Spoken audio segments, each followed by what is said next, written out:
মানে কিসের মাস চলে? এই হজের মাসে আবার আরেকটি ইবাদত আছে, সেটা হলো কোরবানি দেওয়া। কোন গরু? নেতানিয়াহু। কোন গরু? নরেন্দ্র মোদী। এবার হাটে টাটে অনেক উঠছে, গত বছর উঠছিল হলো তাহেরি গরু, জানেন না আপনারা? তো গরুওয়ালাকে বলা হলো তুমি গরুর নাম তাহেরি দিছো কেন? বলতেছে যে তাহারি যেমন ফাল পারে আমার গরুটা এরকম ফাল পারে। কথা বুঝলেন কি? এগুলো ঠিক না। একটা মানুষকে নিয়ে আপনি এগুলো করবেন কেন? এটা উচিত না, এটা তামাশা করা এটা উচিত না। তবে আমাকে আবার সেদিন প্রশ্ন করেছে, হুজুর যদি এরকম কোনো গরুর নাম যদি ডোনাল্ড ট্রাম্প দিয়া সেই গরু যদি কুরবানি দেয়, কুরবানি হবে? দেখছেন, আবার প্রশ্ন করে। তো এই গরুর কুরবানি হবে কিনা? নাম তো মানুষ দিয়েছে, গরুর কি কোনো দোষ আছে নাকি?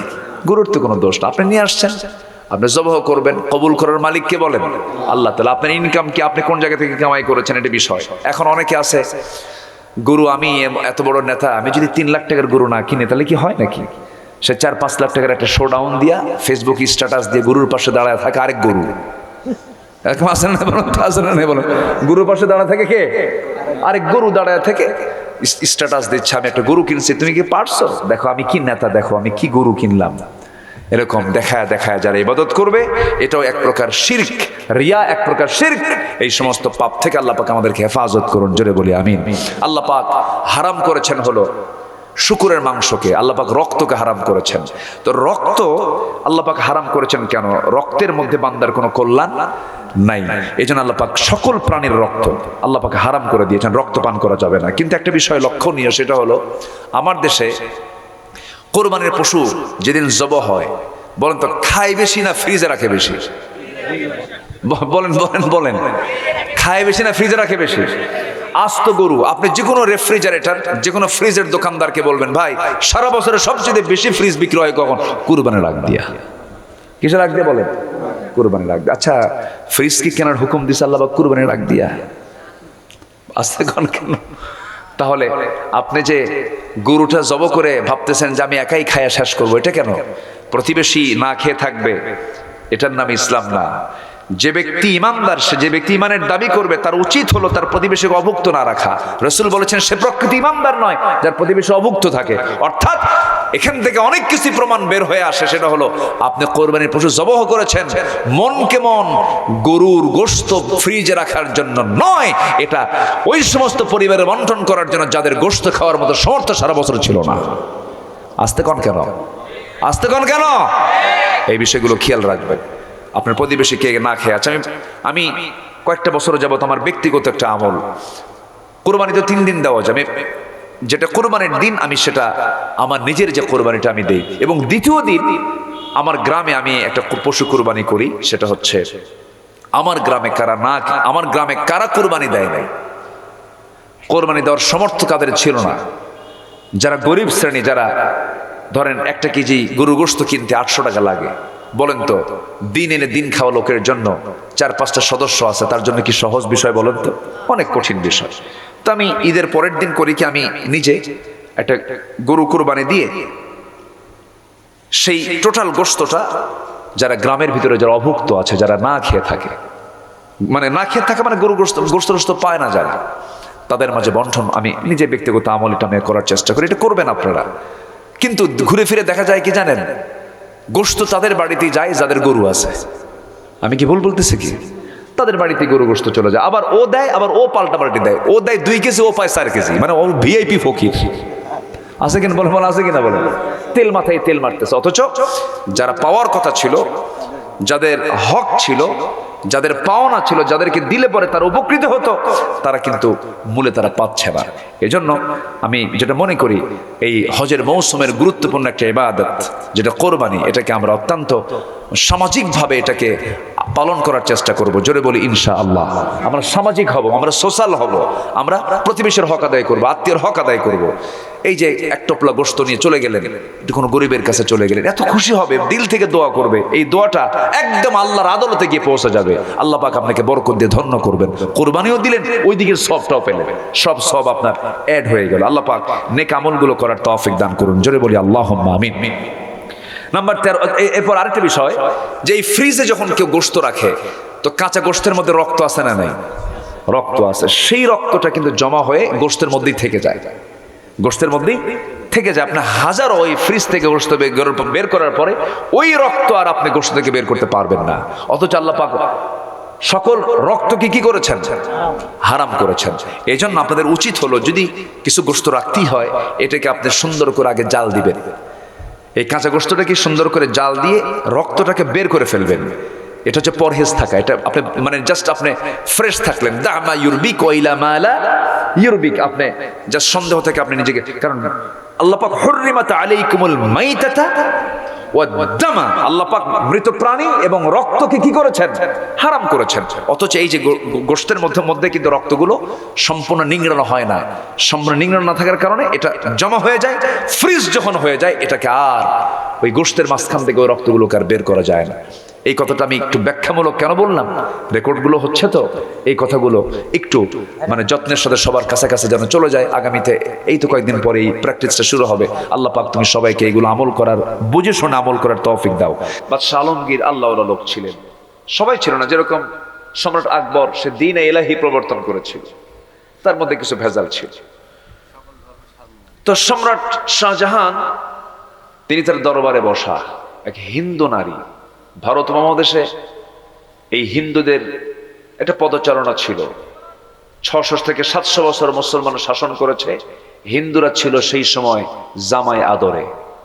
আমার দেশও হিন্দু ভাইরা আমাদের কাছে জামাই আদরেই থাকে। কেউ তো আলহামদুলিল্লাহ কইলেন না। ভালো, সকল ধর্মের মানুষ নিরাপত্তা পাবে, শান্তি পাবে, এটাই তো হচ্ছে ইসলামের কনসেপ্ট। লেকুম দীনুকুম ওয়ালিয়া দিন, তোমার দিন তোমার কাছে, আমার দিন আমার কাছে, এটা নিয়ে কোনো গন্ডগোল থাকার কথা না।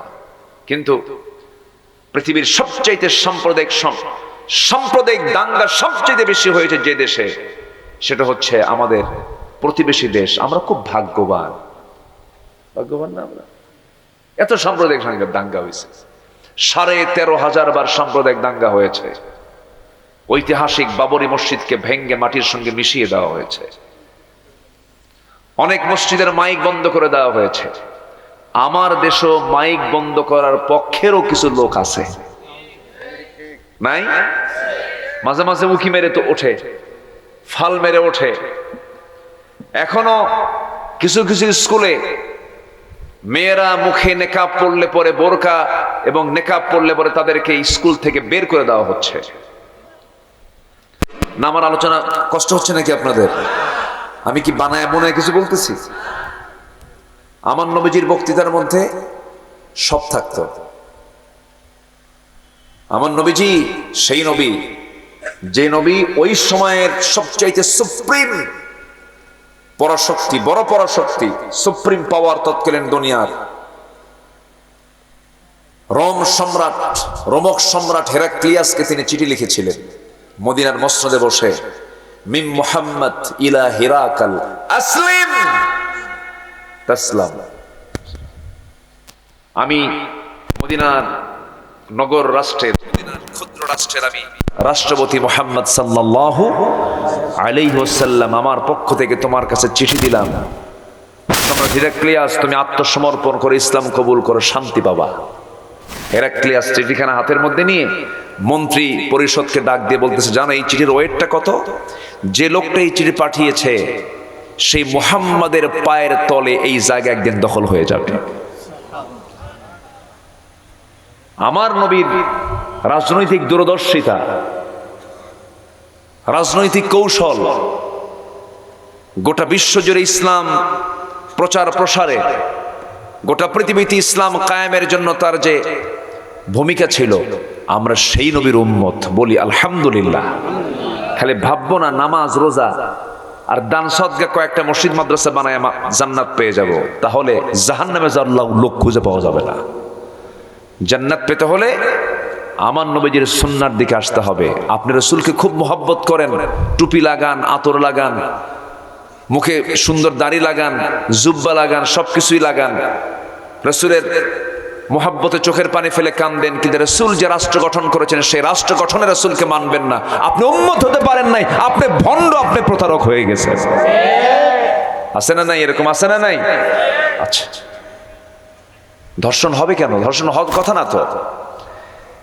যেই বদমাইশ এই ধর্ষণের সঙ্গে জড়িত কোর্ট কেন বলবে 3 মাস পর, কোর্ট কেন বলবে 2 মাস পর, কোর্ট কেন বলবে 1 মাস পর? কোনো শুনানি নাই, সম্পূর্ণ প্রমাণ হয়ে গেছে, তদন্ত হয়ে গেছে, একদম পল্টনের 0 পয়েন্টে তাকে ঝুলাইয়া মারা দরকার। হিসাব ক্লিয়ার। আমার ভাইজান সৌদি আরবে থাকেন, ভাইজান আমজাদ ভাই, জেনার শাস্তিটা কেমন? কোন সুযোগ আছে? কোনো সুযোগ নাই। কাতাল।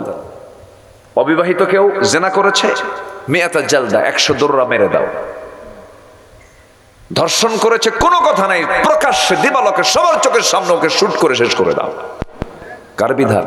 আল্লাহ। আসতে বলবেন না, কার বিধান? আল্লাহর বিধান। সম্মানিত ভাইরা, বাদশাহ জাহাঙ্গীর উনি বসে আছেন, এক হিন্দু এসে বলতেছে, মহিলা হিন্দু বৃদ্ধা নারী এসে বলতেছে, জাহাপনা আপনার কাছে আসছে কি, আমরা কি দেশে থাকবো না? অবশ্যই থাকবেন। আমি আমার ছেলেকে বিয়ে করাইছে, নতুন বৌমা ঘরে, সুন্দরী।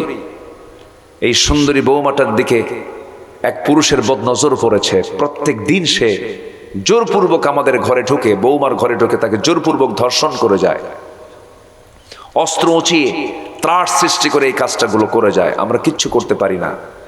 বাদশাহ জাহাঙ্গীর মনে মনে ভাবলেন, এই জনপদে এত বড় দুঃসাহস কোনো যুবকের থাকতে পারে না, মনে হয় এই অপকর্মের সাথে আমার সন্তান জড়িত থাকতে পারে।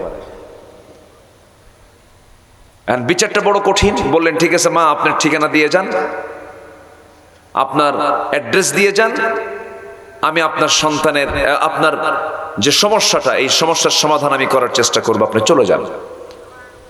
তাকে পাঠায় দেওয়া হলো। দেরি হলো না।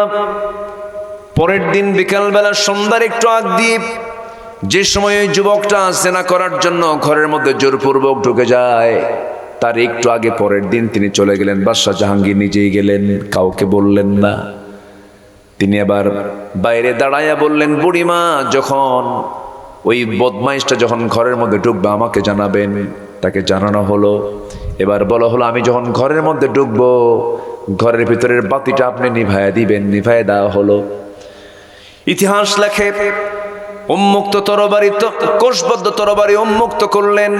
কোষ মুক্ত করে সোজা কোনো কিছু না তাকায় আফসা আফসা দেখা যাচ্ছে, সেই ধর্ষককে দেখা যায়, তার গর্দান বরাবর হাঁকায় দিলেন, তরবারি মস্তকটা ছিটকে পড়ে গেল। আল্লাহু আকবার বলে তিনি বসে পড়লেন।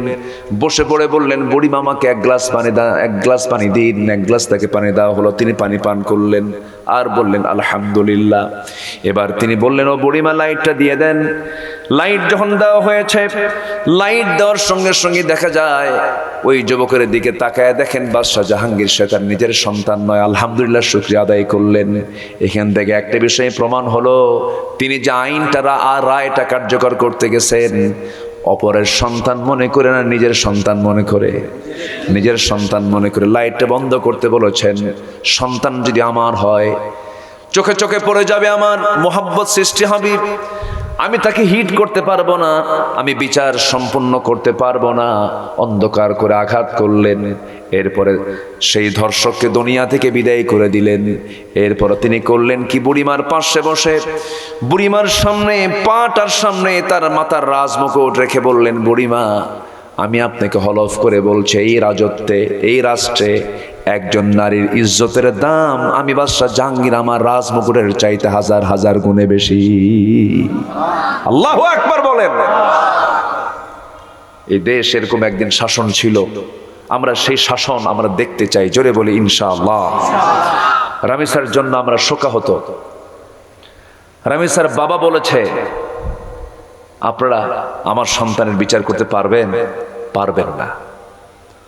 2 সপ্তাহ হয়তো বা এটার আলোচনা থাকবে, এরপর এটা হেরে যাবে, এরপর আরেকটি ইস্যু আসবে, আমার মেয়ের বিচার শেষ। বাস্তব তো তাই। আসতে কন কেন? বিচার যদি থাকতো তাহলে কি আর কোন অপরাধ থাকতো? বিচার নাই দেখি কি আছে? অপরাধ আছে। সম্মানিত ভাইয়েরা, অনেকগুলো কথা আছে।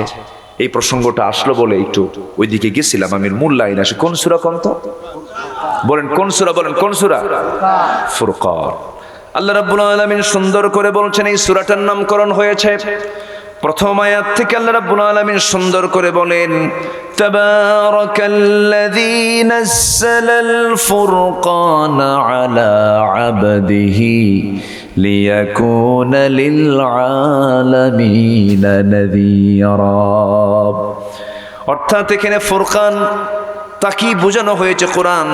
আল্লাহ রাব্বুল আলামিন কোরআন কি বুঝিয়েছেন? কোরআন যার নাম ফুরকানও তার নাম কোরআন মানে হলো বহুল পঠিত, আর ফুরকান মানে হলো সত্য মিথ্যা পার্থক্য সৃষ্টি করে দেয়, যার মাধ্যম দিয়ে তার নাম হলো ফুরকান। যেরকম সুবহানাল্লাহ। কোনটা সত্য কোনটা মিথ্যা এটা জানবো কোন কিতাব থেকে? হ্যাঁ, ফুরকান থেকে। বলেন কোন কিতাব থেকে? বলেন ফুরকান থেকে। ফুরকান যার নাম কোরআনও তার নাম। এই কিতাবের অনেকগুলো নাম আছে। এই কিতাবের নাম হুদা, এই কিতাবের নাম শিফা, অনেকগুলো নাম আছে। নূর, আল্লাহ পাক অনেক নাম দিয়েছেন এই কিতাবের, আমি ওইদিকে যাচ্ছি না। তো এই ফুরকান নামক শব্দটা চুজ করে এই সূরার নামকরণ করা হয়েছে সূরাতুল ফুরকান। আমি শেষ দিক থেকে আমি কিছু কথা বলতে চাচ্ছি। আল্লাহ তাআলা তার নিজের পরিচয় শেষ রুকুতে দিয়ে তিনি তার নিজের গুণ প্রকাশ করে বান্দার, যারা তার নিবেদিত বান্দা, যারা তার অনুগত বান্দা, তাদের কিছু গুণ প্রকাশ করে তাদেরকে জান্নাতের গ্যারান্টি দিচ্ছেন। যেরকম সুবহানাল্লাহ। এটা লম্বা একটা আলোচনা, সময় লাগবে। যদি ফজর হয় অসুবিধা হবে?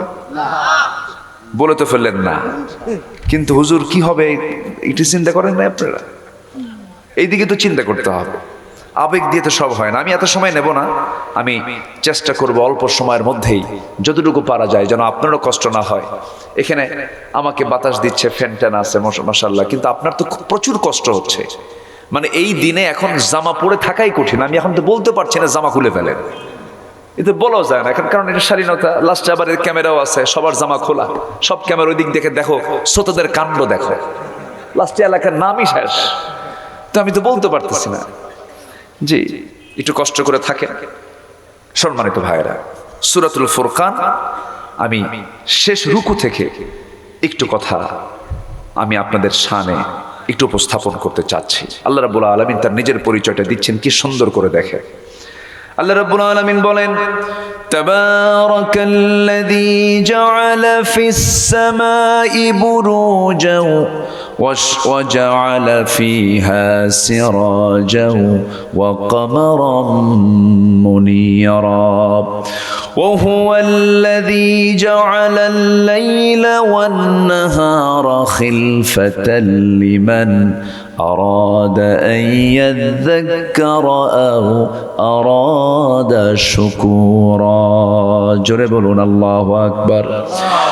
অতীব বরকতময় সেই মহান প্রভু যিনি আকাশে গ্রহরাজি সেট করেছেন এবং তাতে রেখেছেন প্রদীপ্ত সূর্য এবং আলোকিত চাঁদ রেখে দিয়েছেন। এত বড় পরিচয় দেওয়ার মতো পৃথিবী তার দ্বিতীয় কেউ আছে নাকি? বলেন, কেউ আছে? তিনি সেই আল্লাহ যিনি আকাশে অসংখ্য গ্রহরাজি রেখেছেন, এর মাঝে রেখেছেন প্রদীপ্ত সূর্য, যার আভ্যন্তরীণ তাপমাত্রা হচ্ছে লক্ষ লক্ষ ডিগ্রি সেলসিয়াস তাপমাত্রা, যার সূর্যের আভ্যন্তরীণ তাপমাত্রা। সেখানে এত দূরে, সেই বিশাল দূরে থাকা সেই সূর্যের আলো যখন পৃথিবীতে আসে, তাপটা যখন পাই চৈত্র মাসে, মনে হয় পুরাতন পুরাতন মনে হয় নাকি? সূর্যের তাপ কি পুরাতন পুরাতন মনে হয়? কোটি কোটি বছর এই সূর্যের বয়স, এখনো তাপ ঠিক মতোই দিয়ে যাচ্ছে। যদি বিশ্বাস না হয়, কালকে একটু ফাটা রোদের সামনে একটু দাঁড়াবেন যে কেমন তাপমাত্রা আল্লাহ পাকে সূর্যের মধ্যে রেখে দিয়েছেন। সুবহানাল্লাহ বলা যাবে না ভাই? মানুষ কি সূর্যের দেশে গেছে না চাঁদের দেশে গেছে? চাঁদের দেশে গেছে। ও কমারাম মনির, আলোকিত চাঁদ। সূর্যের নিজস্ব আলো আছে, চাঁদের নিজস্ব কোনো আলো নাই। এটা একটা বৈজ্ঞানিক ব্যাখ্যা। এই ব্যাখ্যা আল্লাহ পাক এই সূরা ফুরকানের এই আয়াতের মধ্যে ১৫০০ বছর আগিয়ে দিয়েছেন। বিজ্ঞান এটা প্রমাণ করেনি, বিজ্ঞান কোরআন থেকে ধার করে নিয়েছে। যেরকম সুবহানাল্লাহ। অকামারাম মনিরা, আলোকিত চাঁদ মানে কি? এই চাঁদকে আলো দিয়েছে, চাঁদ অন্যের আলোতে আলোকিত, চাঁদ অন্যের আলোতে আলোকিত। আল্লাহ পাক কি সুন্দর করে অকামারাম মনিরা দিয়ে এটা স্পষ্ট করে দিয়েছেন। চাঁদের দেশে মানুষ গেছে কেন? চাঁদের তাপ নাই, চাঁদ দেখেছে মানুষ। কারা যেন গেছিল? Neil Armstrong. নীল আর্মস্ট্রংরা সেই 70 দশকে তারা চাঁদ সফর করে আসছেন, দেখেছেন চাঁদ, মানুষ চাঁদ দেখলো, তারপরে মঙ্গল গ্রহ দেখলো। সূর্যের কাছে যাওয়ার ক্ষমতা আছে? আছে, ক্ষমতা আছে। এত দূরে থাকার পরই যে অবস্থা, বৈশাখ জ্যৈষ্ঠ মাসে তো কাছে যাবেন কখন? আপনি তো অস্তিত্বই থাকবেন, আপনি বিলীন হয়ে যাবেন। সূর্যের কাছে যাওয়া সম্ভব না। তবে তারকা, আমরা যা তারকা মিটি মিটি করে জ্বলতে দেখি, তারকাগুলো দেখি না আকাশে, এটা কি তারকা বড় না সূর্য বড়? এটা ভালো করে বলেন, দেখতে কোনটা বড়? সূর্য বড়, কিন্তু আকারে তারকা বড়। এমন কিছু তারকা আছে, লক্ষ লক্ষ কোটি কোটি অসংখ্য তারকারা আল্লাহ পাক আসমানে রেখে দিয়েছেন। এমন কিছু তারকা আছে যে তারকার আলো পৃথিবীতে পর্যন্ত আলোটা পৌঁছে নাই, এত দূরে সেই তারকার বাড়ি। এই মহাশূন্যের মাঝে এই তারকাগুলো নিজ নিজ কক্ষপথে পরিভ্রমণ করছে। এমন কিছু তারকা আছে যে তারকাগুলো এত বড় আকারে, একটা সূর্য নয়, দুইটা সূর্য নয়, আল্লাহ রাব্বুল আলামিন এক একটা তারকাকে সূর্যের চাইতে 33 কোটি গুণ বড় বানায় দিয়েছেন। জোরে বলি সুবহানাল্লাহ। সুপারনোভা, আড্রা, কত বড় বড় তারকাগুলো আছে। একটা তারকা সূর্যের চাইতে 33 কোটি গুণ বড়, এটা কল্পনাই করা যায় না। মানুষ এখন যদি চাঁদের দেশে যেতে চায়, পৃথিবীর সবচেয়ে নিকটবর্তী একটা চাঁদ আছে, নিকটবর্তী একটা তারকা আছে, যদি তারকার দেশে যেতে চায়, সেই নিকটবর্তী তারকার দেশে যদি কেউ যেতে চায়, তাও এই পৃথিবী নামক এই জায়গা থেকে ওই তারকার দেশে যেতে সময় লাগবে 1,15,000 বছর মাত্র। যাবেন কারা কারা? হাত তোলেন। কি ওই একজন হাত তুলছে, ও বোঝেনি, ঘুমাচ্ছিল মনে, অথবা ছোট্ট বাচ্চা হতে পারে। আচ্ছা, তাহলে এই তারকার দেশে যাওয়া সম্ভব না। এই বিশাল এই পৃথিবী কে সৃষ্টি করেছেন বলেন? কে সৃষ্টি করেছেন? আল্লাহ বলছেন, বান্দা আমার পরিচয় শোন, আমি কত বড়, তুই আমারে ভুলে যাস। আল্লাহ কি সুন্দর করে পরিচয় দিচ্ছেন। অনেক অনেক পরিচয় আছে, এর মধ্যে এখানে আল্লাহ পাক সূর্যের মালিকানা এবং চাঁদের মালিকানা নিয়ে তিনি কথা বললেন, আকাশ নিয়ে তিনি কথা বললেন। এরপরে দেখেন আসতেছেন কি সুন্দর করে। এখন আমরা দিনে আছি না রাতে আছি? রাতে আছি। আল্লাহ রাব্বুল আলামিন বলেন, ওয়া হুয়াল্লাযী জাআলাল লাইলা ওয়ান নাহারা খিলফাতান লিমান আরাদা আন ইয়াযাক্কারা আও আরাদা শুকুরা। জোরে বলুন আল্লাহু আকবার। তিনি সেই মহান প্রভু যিনি রাতকে দিনের স্থলাভিষিক্ত করে দিয়েছেন, খিলফা করে দিয়েছেন, দিনের মধ্যে রাত দিয়েছেন, রাতের মধ্যে আবার দিনও ঢুকায় দিয়েছেন। আরেক জায়গায় বলছেন, তুলিজুল লাইলা ফিন নাহার ওয়া তুলিজুন নাহারা ফিল লাইলি ওয়া তুখরিজুল হাইয়া মিনাল মাইয়িতি ওয়া তুখরিজুল মাইয়িতা মিনাল হাই। জোরে বলুন আল্লাহু আকবার। তিনি সেই মহান প্রভু যিনি দিনের মধ্যে রাত ঢুকায় দেন, রাতের মধ্যে দিন ঢুকায় দেন। এমন ক্ষমতা পৃথিবীর কেউ রাখে না, যিনি রাখেন চিল্লায় বলুন তিনি আমার কে। আজকে মাগরিব নামাজ পড়েছি কয়টায় বলেন? মাগরিব নামাজ কয়টায়? 6:50। সামনে 13ই জুন, 23শে জুন আসবে, হয়তো 7টার দিকে নামাজ পড়তে হবে। তাহলে চিন্তা করে দেখুন 7টা কোথায়? আমরা চৈত্র বৈশাখ জ্যৈষ্ঠে আমরা মাগরিব নামাজ পড়তেছি প্রায় 7টার দিকে। আবার শীতকাল যখন চলে আসে 7টার দিকে কি নামাজ পড়ি বলেন? এশার নামাজ পড়ি। মাঝখানে যে 1.5 ঘন্টা গ্যাপ হয়ে গেল, এই গ্যাপটা পৃথিবীর কেউ করে নাই। মনে হয় বাংলাদেশের কোন একটা মন্ত্রী এটা করে, আমেরিকার ডোনাল্ড ট্রাম্প মনে হয় করে। এখন তো ডোনাল্ড ট্রাম্পের নামে কুরবানির পশুও পাওয়া যাচ্ছে। কত যে বিচিত্র আমার দেশ, বুঝলেন? কি নাম কেন রাখছেন ডোনাল্ড ট্রাম্পকে? দেখতে ওর মতোই দেখা যায়। আচ্ছা, কথা কি বলবো? কথা শুনবেন সবাই? আগ্রহ আছে? আলহামদুলিল্লাহ। বাগমারা তো বরকতি এলাকা, আপনারা খুব সুন্দর বরকতি এলাকার মানুষ। আল্লাহ কবুল করুন। জোরে বলি আল্লাহুম্মা আমিন। কেউ যাবেন না, সবাই বসেন। আমি খুবই খুশি যে এই গরমে, ব্যবসা গরম কিন্তু এরপরে বসে আছেন, আল্লাহ শুকরিয়া আদায় করছি, তাও এত রাতে। সম্মানিত ভাইয়েরা, তাহলে পৃথিবীর কারো দায়িত্বে কিন্তু রাতের আর দিনের ডিউটি আল্লাহ পাক কারো দায়িত্বে দেননি। দিন এবং রাতের এই ওঠানামা কম বেশি, চৈত্র মাসে দিন বড়, আবার শীতকালে রাত বড়, 14 ঘন্টা রাত, 12 ঘন্টা রাত, 13 ঘন্টা রাত, আর বাকি সময়টা দিন। আবার গরমের সময়, গ্রীষ্মকালীন এই বিশাল বড় সময় কে করে দিয়েছেন বলেন? কে করে দিয়েছেন? আল্লাহ করে। এইগুলো ক্ষমতা কি কারো আছে?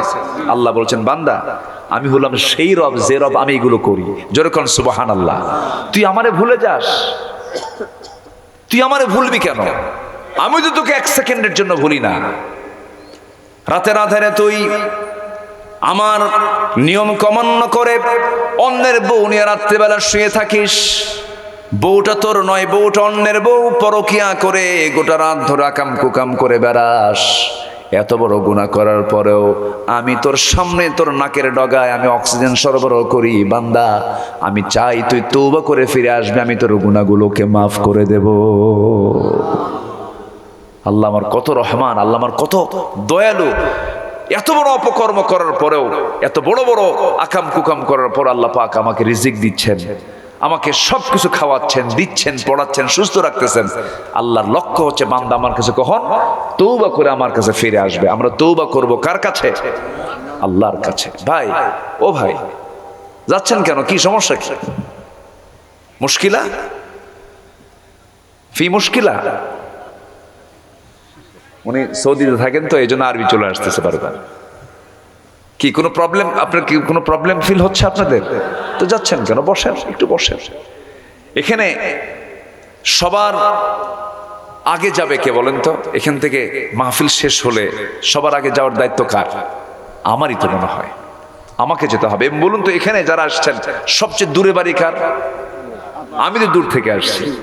তো আপনি চলে যাচ্ছেন, আপনি আমাকে দাওয়াত দিয়ে, এটা কেমন কথা? বসেন, একটু বসেন, আমরা একসঙ্গে দোয়া করে যাব। জোরে বলি ইনশাআল্লাহ।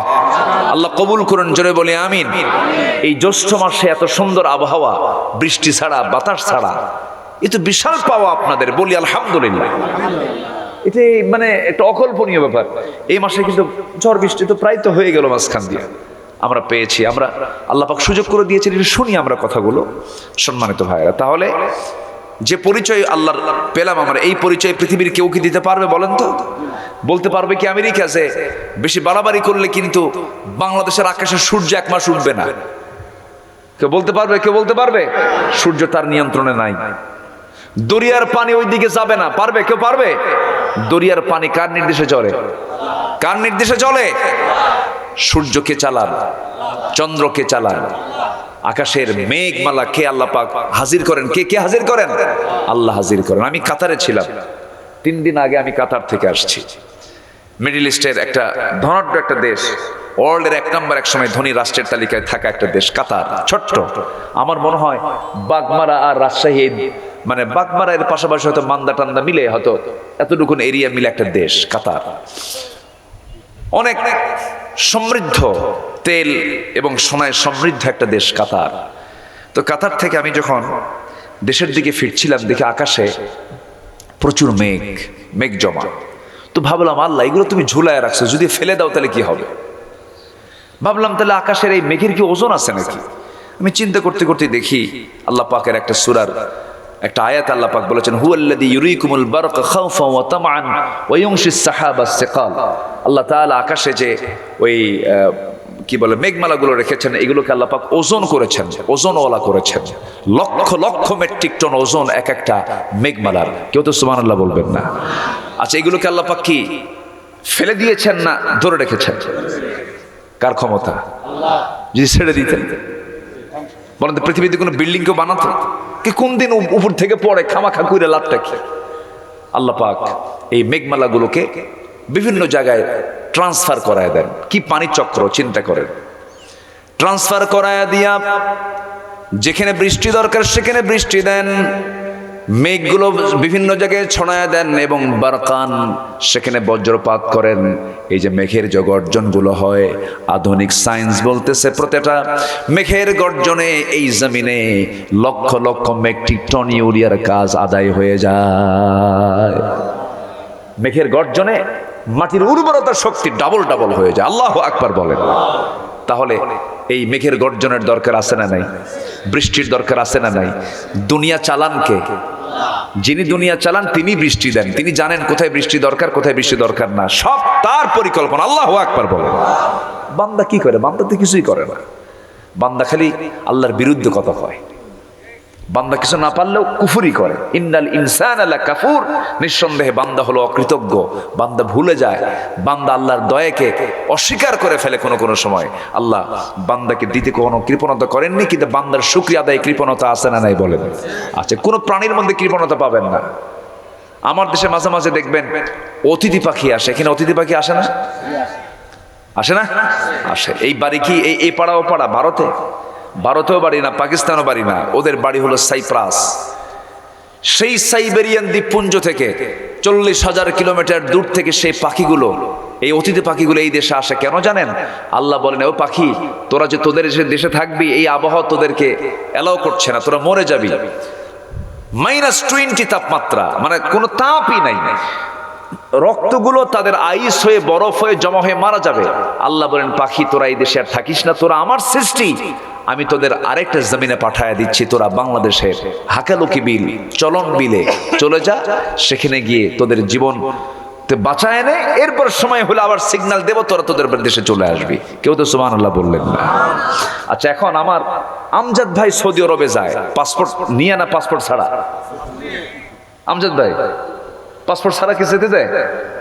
কোনো দাম আছে পাসপোর্ট ছাড়া? কোনো দাম নাই, নট এলাউড। বাহিরের মাটিতে গেলে পরে আপনার পাসপোর্ট নাই, আপনি ভেরুলেস, আপনি মানুষই না। পাসপোর্ট ছাড়া কোনো দাম নাই। অথচ এই সাইবেরিয়ান দ্বীপপুঞ্জ থেকে সেই পাখিগুলো, অতিথি পাখিগুলো আমার দেশে আসতেছে। পাসপোর্ট কয়টা নিয়ে আসে? আছে পাসপোর্ট আছে, ইমিগ্রেশন আছে, ফিঙ্গারপ্রিন্ট আছে, আই প্রিন্ট আছে, কিচ্ছু লাগে না, শুধু রওনা দেয়। কে পাঠায় দেন? আসতে বলবেন না, কে পাঠায় দেয়? আল্লাহ পাক পাঠায় দেন। কাতার থেকে রওনা দিলাম, 5 ঘন্টা লাগলো দোহা টু ঢাকা। দোহা টু ঢাকা লাগলো হলো 5 ঘন্টা, যার ঘন্টার গতি হলো 500 থেকে 600 কিলোমিটার। এত সময় লাগলো আমার এখানে আসতে। আর সেই সাইবেরিয়ান দ্বীপপুঞ্জ থেকে এই 40,000 কিলোমিটার দূর থেকে তারা রওনা দিয়েছে। সেখানে কোনো রাডার নাই, কোনো বিমান নাই, কোনো কিচ্ছু নাই, কোনো পিএনআর নাই, কোনো টিকিট কাটা নাই। ওরা ওদের নিজস্ব বিমানে পাখাটা শুধু ছেড়ে দিয়া ওই যে রওনা দিয়েছে। এখন প্রশ্ন হলো, ওর ছোট্ট মাথার মধ্যে ও বুঝলো কেমনে বাংলাদেশ এই দিকে? কেউ তো সুবহানাল্লাহ বললেন না। আল্লাহ কি আছে? আজ থেকে আল্লাহ কি আছে? আল্লাহ আছেন।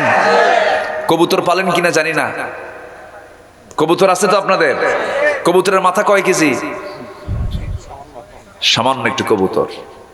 এই সামান্য কবুতর, আপনি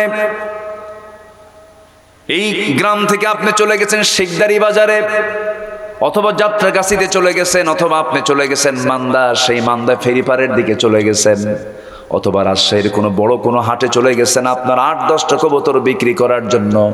আপনার বাড়ি থেকে 20 মাইল দূরে চলে গেলেন, 20 মাইল দূরে সাইকেল চালায় আপনি চলে গেছেন, কবুতরটা বিক্রি করে দিয়েছেন। এরপরে সেই বিক্রি করার টাকা দিয়ে আপনি কিছু বাজার সদাই করেছেন, কিন্তু আপনি বাজার সদাই বাড়িতে নিয়ে আসার আগেই ওই বিক্রি করা কবুতর আপনার বাড়িতে হাজির হয়ে যায়। এক কবুতর 10 বার বেচে এমন লোক আছে, আছে না নাই বলেন? গ্রামে তো এই ওয়াজগুলো করে মজা পাওয়া যায়, কারণ এগুলো তো আপনার বাস্তব বুঝেন না। তাহলে এই কবুতরটা আপনি নিয়ে গেলেন, স্থলপথে আসলো কি? হেঁটে হেঁটে মাটি দিয়ে আসছে? কোন দিক দিয়ে আসছে? আকাশ দিয়ে আসছে। কিন্তু সে আপনার মালিকানা ছাড়তে চায় না, আপনার মহব্বত সে ছাড়তে চায় না। আপনি তাকে বিক্রি করার জন্য যখন 2 পাখা যখন বেঁধে ফেলেছেন, সঙ্গে সঙ্গে কবুতর বুঝতে পেরেছে মালিক আমাকে বিক্রি করে দেবে, কিন্তু আমার রাস্তা চিনে রাখা দরকার, দেখি কোন দিক নিয়ে যা। আপনি নিয়ে গেছেন, বিভিন্ন মোড় দিয়ে নিয়ে চলে গেছেন, কিন্তু আল্লাহ পাক তার মাথার ভিতরে ক্রিপ্টোক্রম নামক একটা প্রোটিন দিয়েছেন। সেই ক্রিপ্টোক্রম প্রোটিন যখন সে অন করে ফেলে, সঙ্গে সঙ্গে তার জিপিআরএস ট্র্যাকিং হয়ে যায়। এই যে মোবাইল ট্র্যাকিং আছে না, মোবাইল ট্র্যাকিং আছে না, জিপিএস আছে না, আপনাকে এখন আর কেউ প্রশ্ন করে না যে ভাই ওই রাস্তা কোন দিক, শুধু গুগল, বাবা গুগলকে বলবেন, বাবা গুগল সব কয়ে দেয়। যেখান দিয়ে এখান থেকে যাবেন, এখানে নদী আছে, এখানে ওই দিক দিয়ে পেঁচ আছে, এখানে জাম আছে, ওই দিক দিয়ে চলে যান। তো গুগলে যদি এই ম্যাপ দিতে পারে, আল্লাহ পাক পাখির মধ্যে এই ম্যাপ ঢুকা দিতে পারেন না? সে তো অসহায়, সে কার কাছে বলবে, সে কার কাছে জানবে? আল্লাহ পাক ছোট্ট মাথার ভিতরে এই জিপিএস ট্র্যাকিংটা লাগায় দিয়েছেন। কবুতর বিক্রি করছেন ঠিক আছে, কিন্তু জিপিএস লাগায় রাখছে, তুই যে দে বিক্রি কইরা, খালি পাখা ছেড়ে দেওয়া মাত্র চান্স পাইলে আবার তোর বাড়িতে আসবো, তুই 10 বার ব্যাস। কেউ তো সুবহানাল্লাহ বললেন না। ওই 40,000 কিলোমিটার দূরের ওই পাখিগুলোকে আল্লাহ পাক এই জিপিএস ট্র্যাকিংটা লাগায় দিয়ে বললেন যে তোরা চলে যা। বাংলাদেশের হাকালুকি বিলে আসলো, খেলো, থাকার পর 6 মাস পর আবার ওই রুটি তার মাথায় ওই ট্র্যাকিংটা লাগায় সে অন করে আবার সে তার নিজের বাড়িতে চলে যায়। কেউ তো সুবহানাল্লাহ বললেন না। এই পরিযায়ী পাখিগুলোকে আল্লাহ রাব্বুল আলামিন কি যত্ন করে মানুষ করে, কি যত্ন করে তাদেরকে বড় করেছেন। আবার একটা পাখি আছে যে পাখিটা অত্যন্ত আকাশে যখন সে ওড়ে, প্যারেগ্রিন ফ্যালকন নামক একটা পাখি আছে, প্যারেগ্রিন ফ্যালকন নামক পাখি। এই পাখিটা তার ঘন্টার গতি হলো 400 কিলোমিটার বেগে সে আকাশে চলতে পারে, আর 400 কিলোমিটার বেগে। আমাদের নাক আছে, নাক দিয়ে আমরা শ্বাস প্রশ্বাস লাঞ্চে পৌঁছায় দেই, তারও নাক আছে। এত জোরে বাতাস যদি তার কারো নাকের মধ্যে ঢুকে পড়ে, তার লাঞ্চ থাকবে নাকি? ব্লাস্ট হয়ে যাওয়ার কথা। কিন্তু ব্লাস্ট কেন হয় না? এই ব্লাস্ট না হওয়ার মূল কারণ হলো মহান রব্বুল আলামিন প্যারেগ্রিন ফ্যালকন ওই পাখিটার নাকের ভিতরে শক্ত একটা হাড়ের ট্যাপ দিয়েছেন, শক্ত একটা হাড়ের ট্যাপ লাগায় দিয়েছেন। যখন তার গতি যখন বেড়ে যায় আস্তে করে, সেই ট্যাপটা আস্তে করে ওপেন করে সামনের দিকে নিয়ে আসে। নাকের সামনের দিকে নিয়ে আসার সঙ্গে সঙ্গেই যত বাতাস যত দ্রুত গতিতে আসুক না কেন, সঙ্গে সঙ্গে সেই বাতাসটা ধাক্কা খায় সেই হাড়ের সাথে, ট্যাপের সাথে ধাক্কা খায়, ধাক্কা খেয়ে গতি কমায় নেয়। এরপরে সে তার বাতাসটা তার নাকের মধ্যে ঢুকায় নেয়। জোরে কোন সুবহানাল্লাহ। আজকের বিমানে এই প্যারেগ্রিন ফ্যালকনের এই প্রযুক্তি আজকের বিমানের মধ্যে ঢুকানো হয়েছে। আওয়ালাম ইয়ারা ইলা তাইরি ফাকুম সাফাতিন ওয়া ইয়াকবিদিন, তারা কি এই পাখিটার দিকে তাকায় না? আমি আল্লাহ তাআলা পাখিকে কত সুন্দর করে বানিয়েছি। ওয়া আরসালা আলাইহিম তায়রান আবাবিল। বলেন তো পাখি আগে না বিমান আগে? বলেন বিমান থেকে পাখি না পাখি থেকে বিমান? বলেন বলেন বলেন, পাখি থেকে বিমান। আজকে যত দ্রুত যত উন্নত প্রযুক্তির বিমান সব কোনো না কোনো পাখিকে রিসার্চ করে এই পাখিগুলো এই বিমানগুলো এসেছে। বলি আল্লাহু আকবার বলেন। আমরা যা কিছু দেখছি সব আল্লাহর সৃষ্টি নিয়ে নাড়াচাড়া করা, সব আল্লাহরই। সব কার? আসলে সব কার? বলেন সব কার? আল্লাহ। সে আল্লাহ বলছেন, বান্দা আমাকে চিনো না তুমি? আমি কত বড়, আমার শুকর আদায় করো। আমাকে চিনো? আমাকে চিনলে পৃথিবীর আর কাউকে চেনা লাগবে না, আমি তোমাকে সব দিয়ে দেবো। জোরে করে সুবহানাল্লাহ। কাউকে চেনার দরকার নাই তোমার আগে। মাল্লাহুল মাওলা ফালাহুল কুল। যার মাওলা আছে তার সব আছে, যার মাওলা নাই তার কিচ্ছু নাই, তার সব শেষ হয়ে গেল, সব শেষ হয়ে যাবে তার। এই জন্য আমরা আল্লাহকে খুঁজে আগে বের করবো, আমার রবটাকে, আমার প্রভুটাকে আমি তার হক আগে আদায় করব। আজান শোনার সঙ্গে সঙ্গেই সব কাজ ফেলে মসজিদে চলে যাব। কাজ আগে না নামাজ আগে? আসতে বলবেন না, কাজ আগে না নামাজ আগে? নামাজটা আগে। নামাজটা কন্টিনিউ করব, নামাজটা সুন্দর করব। এক লাইনে শুধু একটা কথা বলবো, যার নামাজটা যত সুন্দর হবে তার ইমানটা তত সুন্দর হয়ে যাবে। সময় মতো নামাজ, আস্তে আস্তে নামাজ, মনোযোগ দিয়ে নামাজ, জামাতে নামাজ, হালাল রুজি উপার্জন করে নামাজ, নামাজ কেন্দ্রিক সুন্দর করে জীবন যাপন করব। বউটা নামাজ পড়ো না, বউকে কালিমার দাওয়াত দিবেন, নামাজের দাওয়াত দিবেন।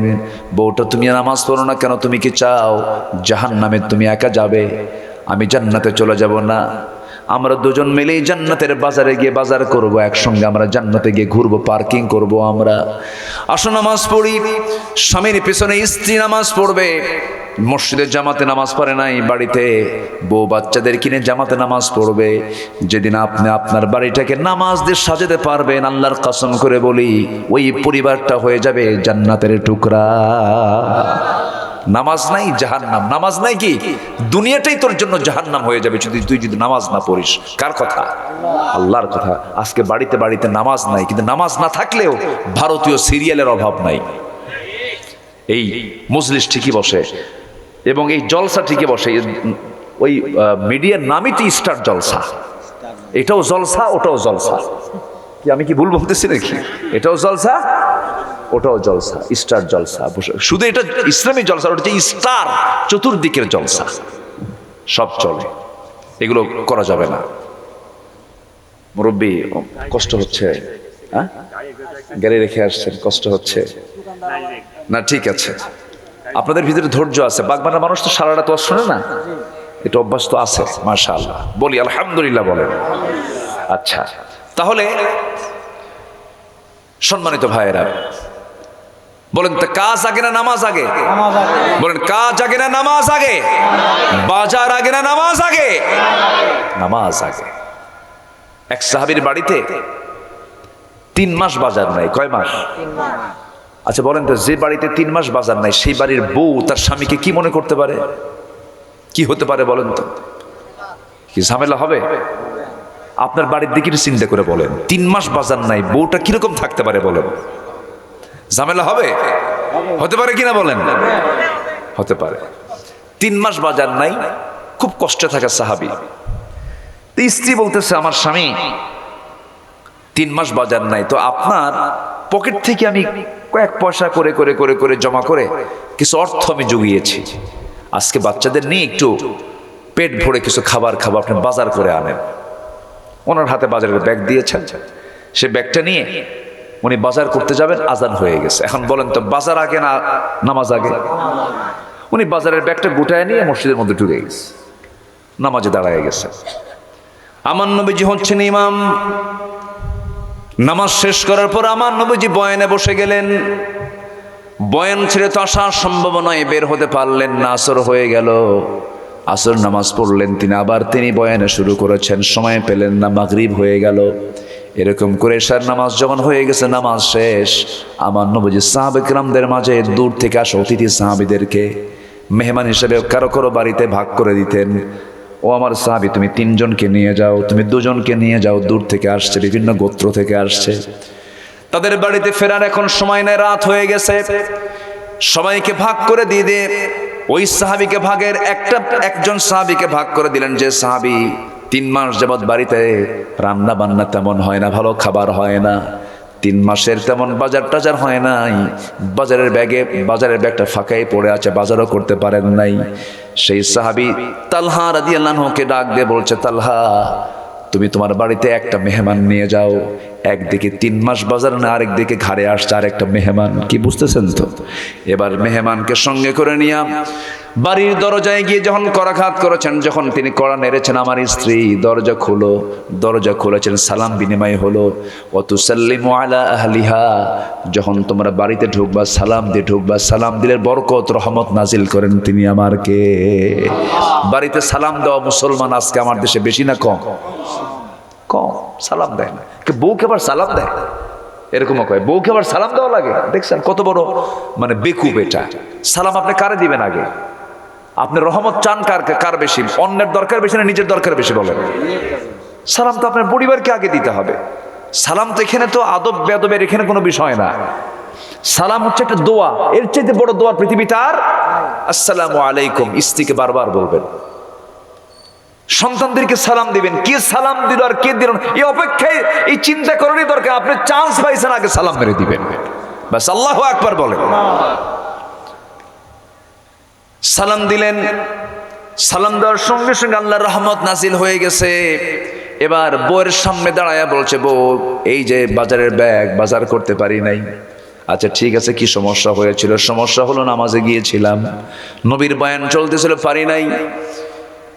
বাজার তো হলো না, কিন্তু সমস্যা আরেকটা, সেটা হলো রাসূল আমাকে একজন মেহমান দিয়েছেন, সেই মেহমানকে বাইরের দাঁড় করে রেখেছি, মেহমানকে ভিতরে বসায় দেব। আমি তোমার কাছে একটু করজোরে মিনতি জানাই, তুমি আমার প্রতি মনক্ষুণ্ণ হইও না। মেহমানকে সম্মান করা ওয়াজিব, কি করা যায় বলো? স্ত্রী মুস্কা হাসি মেরে বলছেন, আমার স্বামী, আমি কেমন মন খারাপ করব, কারণ মেহমান যখন বাড়িতে আসে সেই মেহমান তার নিজের খাবার সে নিজেই নিয়ে চলে আসে। সুবহানাল্লাহ বলে। সংসার তারই সুখের হয়। সংসার সুখের হয় কার গুণে বলেন? ওরে ভালোই তো মুখস্থ করছেন আপনারা। এই যুবকরা বিয়ে শাদী করতে নিয়ে খালি চেহারা দেখবে না, একটু গুণ দেখো। বিয়ের সময় মেয়ে দেখতে গেলে আগে চেহারা দেখে, চেহারা দেখে বিয়ে করে নিয়ে আসে, বাড়িতে আসার পরে কয় ব্যবহার এত খারাপ।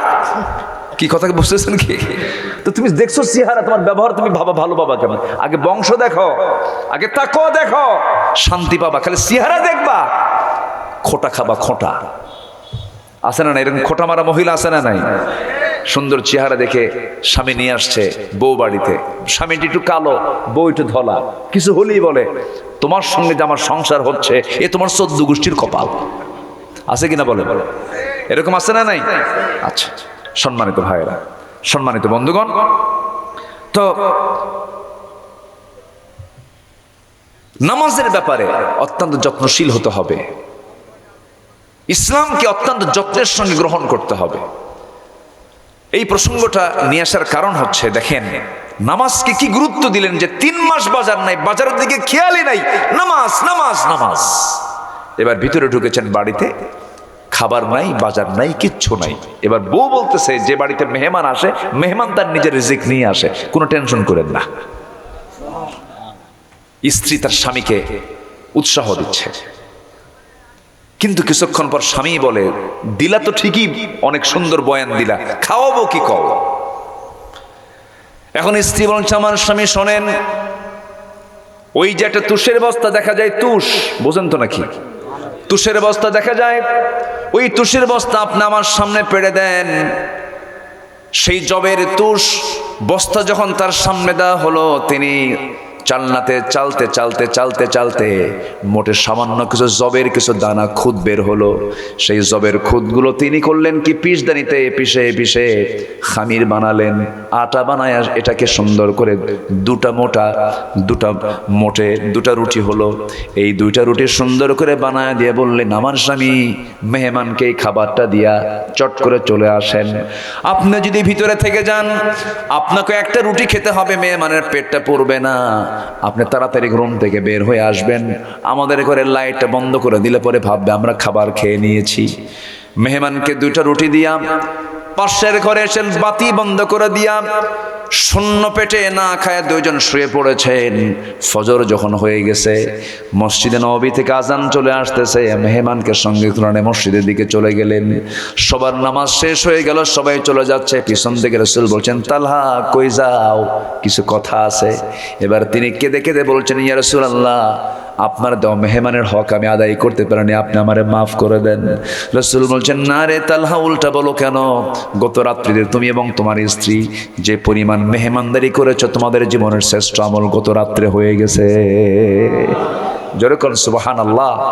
তাহলে মেহমান দেখলে আমরা পালাবো না হক আদায় করব? মেহমান দেখলে বেজার হব না খুশি হব? খুশি হব। যার বাড়িতে মেহমান বেশি, তার বাড়ির হাড়ি কোনোদিন ফাঁকা থাকবে না, সে কখনো না খায়া থাকবে না। মেহমান পাওয়া মানে হচ্ছে আপনার বাড়িটা বরকত দিয়ে ভরে যাওয়া। আল্লাহু আকবার বলে। আপনি কি জানেন সবচেয়ে শ্রেষ্ঠ কাজ কি? সবচেয়ে শ্রেষ্ঠ কাজ হলো সালাম দেওয়া আর খাওয়ানো। সালাম দেওয়ার কি? ক্বালা তুতঈমুত তুআম ওয়া তুকরিউস সালামা আলা মান আরাফতা ওয়া মান লাম তারিফ। সবচেয়ে শ্রেষ্ঠ কাজ হলো সালাম দেওয়া আর একে অপরকে খাওয়ানো। বেশি করে খাওয়াও। ওয়া তুতঈমুত তুআম ওয়া তুকরিউস সালামা আলা মান আরাফতা ওয়া মান লাম তারিফ। মেহমান পেলেই কিছু কিছু লোক এমন ভয় পায়, কয় ইন্না লিল্লাহি ওয়া ইন্না ইলাইহি রাজিউন। আছে না নাই বলেন? আচ্ছা, এটা করা যাবে না, বরঞ্চ আপনি বরকত শূন্য হয়ে যাবে। তাহলে এই নামাজকে আমরা কন্টিনিউ করবো ইনশাআল্লাহ। কয় ওয়াক্ত নামাজ বলেন? 5 ওয়াক্ত নামাজ। আমরা একা পড়বো না জামাতে পড়বো? কোন নামাজের গুরুত্ব বেশি বলেন? বলেন কোন নামাজের?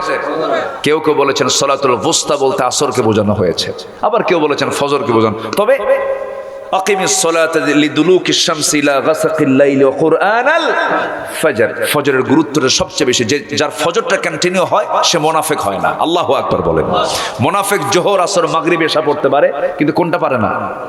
ফজরটা পারে। তাহলে মুনাফিক সাইন করার জন্য কোন নামাজ? কোন নামাজ? কোন নামাজ? ফজর নামাজ। মুনাফিক ফজর নামাজ পড়ে না, ইমানদার ফজর নামাজ পড়ে। এখন বলেন আপনার গ্রামে ফজর নামাজের মুসল্লি বেশি না কম? শুধু কম না অনেক কম? বলেন বলেন বলেন বলেন। ঝড়ের যদি ঝড় একবার হয়, একবার ধরেন 3টার দিকে ঝড় আসছে, ইমামও নাই মুয়াজ্জিনও নাই, কি কথা কি বুঝতেছেন? ইমামও নাই, এরকম চিত্র দেখিছি আমরা। নাই, গোটা গ্রাম ভরা মানুষ, প্রত্যেকটা ঘরে ঘরে মানুষ, প্রত্যেকটা ঘরে 10 জন 12 জন করে মানুষ। একটা গ্রাম 400 ঘর, প্রত্যেকটা ঘরে 10 জন করে মানুষ হলে পরে 400 ঘর কত হয়? হ্যাঁ বলেন, তাহলে 4000 মানুষ হয়ে যাচ্ছে 400 ঘরে। অথচ মসজিদে দেখা যায় মোটে 5 জন মুসল্লি, 5 বুড়া, এর মধ্যে 2 জন হলো স্টাফ, ইমাম আর মুয়াজ্জিন, 3 বুড়া মানুষ নামাজে আসছে। 80 পার হয়ে গেছে। বলা হলো চাচা নামাজে আসছেন কেন? কে বাবা বুড়ি মরে গেছে, বুড়ি থাকলে আমরা আসতাম না। কি কথা কি বুঝতেছেন আপনারা? এই হলো মসজিদের চিত্রগুলো। গ্রামের মসজিদের মুসল্লি নাই, খুঁজে পাওয়া যায় না। শহরে কিছু মুসল্লি পাওয়া যায়, শহরে কিছু মুসল্লি আসে, ওরা সুদও খায়, নামাজও পড়ে, আসে কিছু। কিন্তু গ্রামের মানুষগুলো এত সাদা মাঠা মানুষ, খুব ভালো মানুষ, কিন্তু মসজিদে মুসল্লি খুঁজে পাওয়া যায় না। তাহলে কি আপনার গ্রামকে, আপনারা কি চান মসজিদটা মুসল্লিতে ভরে যাক? সবাইকে আপনারা চান? সবাইকে আপনারা চান? তাহলে শ্রীপুর, আমার আমজাদ ভাই বলেছেন শ্রী মানে হলো সুন্দর, পুর মানে হলো কি নগর, অর্থাৎ সুন্দরের নগর হচ্ছে এই গ্রাম। এই সুন্দর তখনই হবে যখন এই শ্রীপুরের মসজিদ যখন ফজর নামাজ দিয়ে মুসল্লিতে ভরে যাবে। সবাই কি নামাজ পড়তে রাজি আছেন তো ইনশাআল্লাহ? বিশেষ করে কোন নামাজ বলেন? ফজর নামাজ। ফজর নামাজের আগ দিয়ে শয়তান চলে আসে ওয়াসওয়াসা দেবার জন্য। প্রত্যেক বান্দার শিয়রে বসে বলে আলাইকা লাইলুন তফিল, আলাইকা লাইলুন তফিল, তোমার রাত বড় লম্বা, ঘুমাও ঘুমাও। এরকম করে বারবার তার হাত শিয়রে এসে মাথার মধ্যে তার নখটা ঢুকায় দেয়, বলে ঘুমাও ঘুমাও। শয়তান সেই সময় 3টা গিট মেরে চলে যায়। রাসূল বলেন সেই 3টা গিট যদি তোমরা ছুটাতে চাও 3টা আমল করবে। আজান শোনার সঙ্গে সঙ্গে বিছানা থেকে নিজের পিঠটা সরায় নিবা, 1 নাম্বার গিট ছুটে চলে যাবে। ওযু বানায় নিবা, 2 নাম্বার গিট ছুটে চলে যাবে। নাম্বার 3 হলো মসজিদে রওনা দিয়ে নামাজে মসজিদে সুন্দর করে হাজির হয়ে ফরজ নামাজটা শেষ করার সঙ্গে সঙ্গে 3 নাম্বার গিট ছুটে চলে যাবে। একটা দিন টোটাল পরিপূর্ণ সময় শয়তান তোমার ধারে পাশে আসার সাহস পাবে না। তো শয়তান ছুটানোর ঔষধ হলো কোন নামাজ? বলেন কোন নামাজ? কোন নামাজ? ফজর নামাজ। এটাকে আমরা কন্টিনিউ করব। বিনয়ী বান্দা কারা? বিনয়ী বান্দা তো নামাজি হবে, বিনয়ী বান্দা তো রোজাদার হবে, বিনয়ী বান্দা তো আল্লাহর পথে খরচ করবে। আল্লাহ রাব্বুল আলামিন বলেন ওয়া ইবাদুর রাহমানিল্লাযীনা ইয়ামশুনা আলাল আরদি হাওনা ওয়া ইযা খাতাবাহুমুল জাহিলুনা ক্বালু سلاما والذين يبيتون لربهم سجدا وقياما والذين يقولون ربنا اصرف عنا عذاب جهنم إن عذابها كان غراما إنها ساءت مستقرا ومقاما জোরে বলুন আল্লাহু আকবার। আল্লাহ রাব্বুল আলামিন বলেন আমার বান্দা তো তারাই নাম্বার 1। আল্লাহ পাক বিনয়ী বান্দাদের 17টা কাজের কথা বলেছেন। প্রকৃত বান্দাগুলো কারা? যাদের মধ্যে 17টা কাজ থাকবে। 17টা কাজের আল্লাহ পাক এখানে নির্দেশনা দিয়েছেন। নাম্বার 1 হলো যারা জমিনে বিনয়ী হয়ে চলবে। অহংকার না বিনয়? বলেন বান্দার কাজ হবে কি? অহংকারী হওয়া না বিনয়ী হওয়া? আমরা কি হব বলেন? বিনয়ী হব। এক জায়গায় না সব জায়গায়? সব জায়গায়। আপনি একটা মানুষকে আঘাত দিয়ে কথা বললেন, লাভটা কি? আপনি তো মরেই যাবেন। আপনি যাকে আঘাত দিয়ে কথা বলছেন, আপনি কি জানেন ওই লোকটা আপনাকে না ক্ষমা করা পর্যন্ত আপনি আল্লাহর কাছে ক্ষমা পাবেন না। আপনি বাবার নাম ধরে গালি দিলেন, ওই লোকটা আপনার কষ্ট পেল, আপনি 1000 তাহাজ্জুদ নামাজ পড়েন, ও না মাফ করলে আপনি মাফ পাবেন না। এটা মারাত্মক ব্যাপার। এই জন্য আমরা বিনয়ী হব। আমরা অত্যন্ত বিনয়ী ভাবে কথা বলবো। কাউকে কথা বলার আগে 1000 বার চিন্তা করব, সে কি কষ্ট পাচ্ছে না তো? সে কি আমার কথায় কোনো আঘাত পাচ্ছে না তো? এই চিন্তা মাথায় নিয়ে, এই চিন্তা যাদের মধ্যে থাকে তারাই বিনয়ী হয়। তারা কি হয়? বিনয়। আমার নবীর কথায় কেউ কি কোনোদিন আঘাত পেয়েছিল? বলেন কেউ কি আঘাত পেয়েছিল? ব্যক্তিগত জীবনে কোনো কাফেররাও আঘাত পায় নাই। আমার নবীর আচরণে কোনো কাফেররাও ব্যক্তিগত জীবনে আঘাত পায় নাই। ব্যক্তিগত জীবন এমনি দ্বীনের কারণে সেটা আশিদ্দাউ আলাল কুফারি রুহামাউ বাইনাহুম, এই বিষয়টা আলাদা। কিন্তু ব্যক্তিগত জীবনে রাসূল কাউকে কোনোদিন, এমনকি এক ইহুদির লাশ আসতেছে সামনে, রাসূল লাশ দেখে দাঁড়ায় গেলেন। সাহাবীরা বললেন ইয়া রাসূলুল্লাহ, ইহুদির লাশ দেখে আপনি দাঁড়ালেন কেন? সে তো ইহুদি। রাসূল বলছেন ইহুদি এই বিষয় তুমি পড়ে রাখো। ওয়ালাকাদ কাররামনা বানি আদম, আমি আদম সন্তানকে সম্মান দিয়েছি, সে আদম সন্তান, তাকে সম্মান দেওয়ার জন্য আমি দাঁড়ায় গেছি। বিনয়। আমরা বিনয়ী হব, জোরে বলি ইনশাআল্লাহ। আমি প্রধানমন্ত্রী, আমার উপর আছে কে? আমি খাদ্যমন্ত্রী, আমার উপর আর কে আছে? আমি এমপি হয়েছি, আমার উপর আর কে আছে? এই চিন্তা আসা মানেই আপনি শয়তানের খালাতো ভাই, ঠিক কিনা বলেন? এই জন্য অহংকার করা যাবে। আল্লাহ অহংকার চান না, বিনয় চান। বিনয়, এটা হচ্ছে 1 নাম্বার। আমরা আল্লাহর যদি প্রিয় বান্দা হতে চাই, 17টা গুণ আমরা আজকে শিখে যাব, 17টা কাজ আমরা শিখে যাব। এর মধ্যে 1 নাম্বার হলো আমরা বিনয়ী হব, জোরে বলি ইনশাআল্লাহ। কি হবে বলেন? বিনয়। আমার কথায় স্ত্রীও কষ্ট পাবে না, আমার কথায় স্ত্রীও, দূরের লোক তো দূরেই থাক, আমার বাড়ির যে ঘরের লোক স্ত্রী, সেও কষ্ট পাবে না। আমি এমন ভাবে কথা বলতে যাব না, আমি তাকে খোঁটা দিয়ে কথা বলবো না, এটা মাথায় রাখতে হবে। আমার দ্বারা আমার সন্তানও যেন আঘাত না পায়, সন্তানেরও উচিত আমার কথায় যেন আমার বাবা যেন আঘাত না পায়। মানুষের মানে লাঠির বাড়ি, তরবারের আঘাত মানুষ ভুলে যায়, কিন্তু কিসের আঘাত ভোলে না? কথার আঘাত কিন্তু মানুষ কখনো ভুলতে পারে না। এটা খুব অত্যন্ত, জিহবা মারাত্মক ভয়ঙ্কর জিনিস। এই জিহবা যার কন্ট্রোল আছে, ওয়াকুলু লিন্নাসি হুসনা, তোমরা যখন কথা বলো সুন্দর করে মানুষের সঙ্গে কথা বলো। কার হুকুম? আল্লাহর হুকুম। নাম্বার 2 হলো যারা অজ্ঞ, যারা বোঝে না, যারা জাহেল, যারা তর্ক বিতর্ক ছাড়া কিছুই পারে না, তাদের সাথে তর্ক বিতর্ক না করে ওয়াইদা খাতাবাহুমুল জাহিলুনা ক্বালু সালামা, কোন তর্ক বিতর্ক না করে সালাম দিয়ে সেখান থেকে বিদায় হয়ে যাবা। কার কথা? আল্লাহর কথা। কারণ তর্ক বিতর্ক করতে করতে মারামারি লেগে যাবে, দরকার নাই। নাম্বার 3 হলো রাত জেগে জেগে সেজদা কিয়াম করা। নাম্বার 4 হলো জাহান্নাম থেকে বাঁচার জন্য আকুতি করা। জাহান্নামটা শুধুমাত্র ভয়ঙ্কর নয়, মহাভয়ঙ্করের নাম জাহান্নাম, খুব ভয়ঙ্কর। জাহান্নামটা তো ভয়ঙ্কর যে জাহান্নামের বয়ানগুলো মহান রব্বুল আলামিন কোরআনে কারীমের বিভিন্ন জায়গায় বলে দিয়েছেন। এই জাহান্নামের খাদ্য কেমন হবে, জাহান্নামের পরিবেশ কেমন হবে। আমার বন্ধুগণ, জাহান্নামটা এত বড় হবে, এই যে সূর্য আমরা দেখতে পাই, এই পৃথিবী থেকে সূর্য হলো 13 লক্ষ গুণ বড়। এই সূর্য যখন জাহান্নামের মুখে যখন ছেড়ে দেওয়া হবে, জাহান্নামের মুখে ছেড়ে দেওয়া মাত্র এই সূর্য, জাহান্নামের মধ্যে ছেড়ে দেওয়া মাত্র সূর্য নিখোঁজ হয়ে যাবে, সূর্যকে খুঁজে পাওয়া যাবে না। এত বড় জাহান্নাম।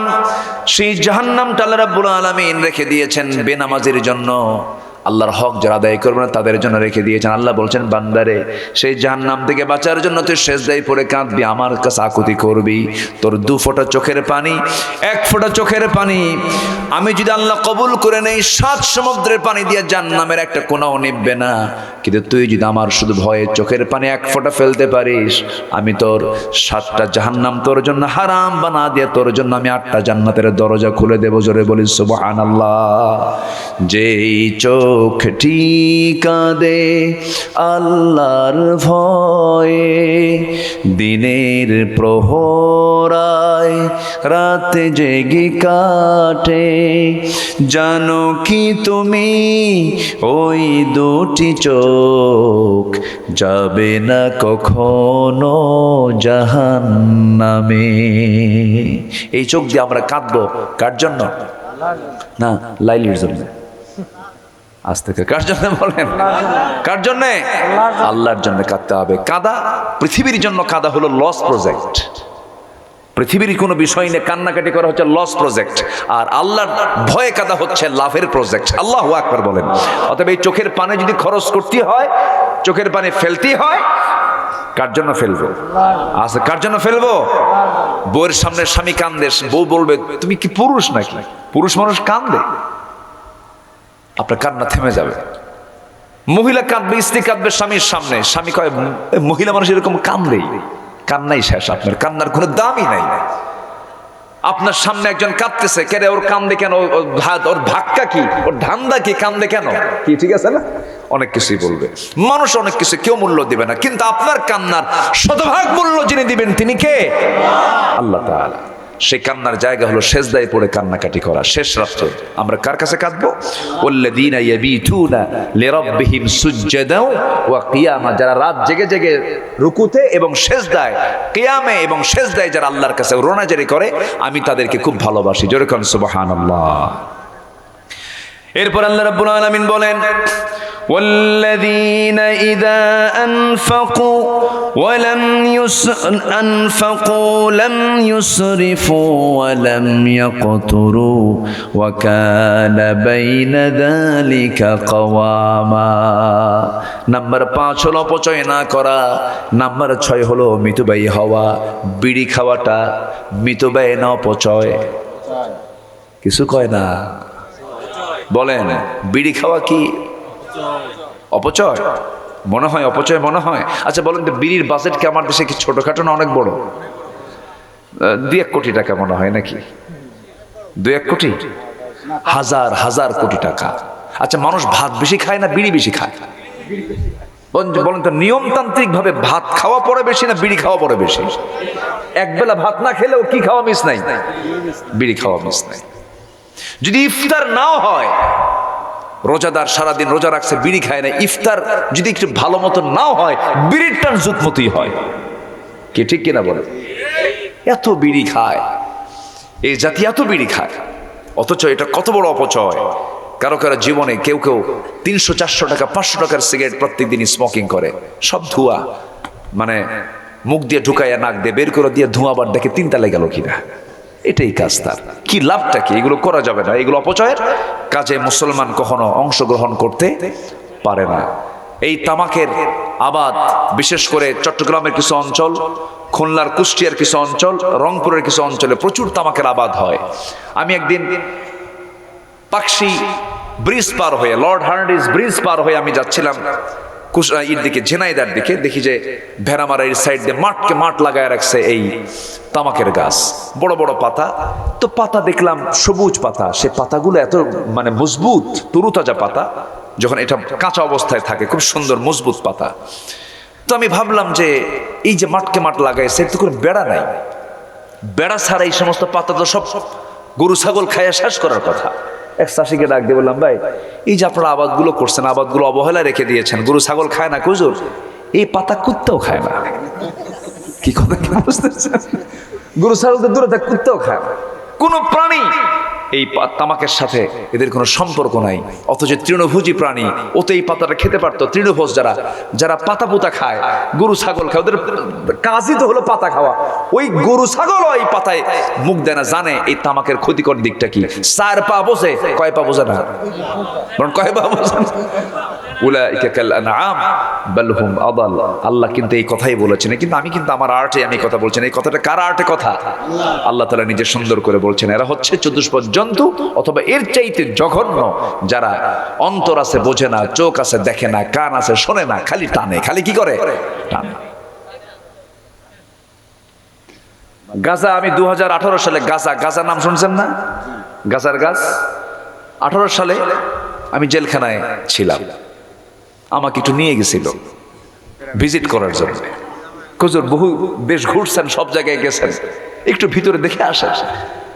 2018 সালের নির্বাচনের একটু আগে, ডিসেম্বরের 31 তারিখ মনে হয় নির্বাচন হয়েছে, নভেম্বরের দিকে আমাকে গ্রেফতার করে এই ওসি সাহেব পাঠায় দিল আমার বাসায়।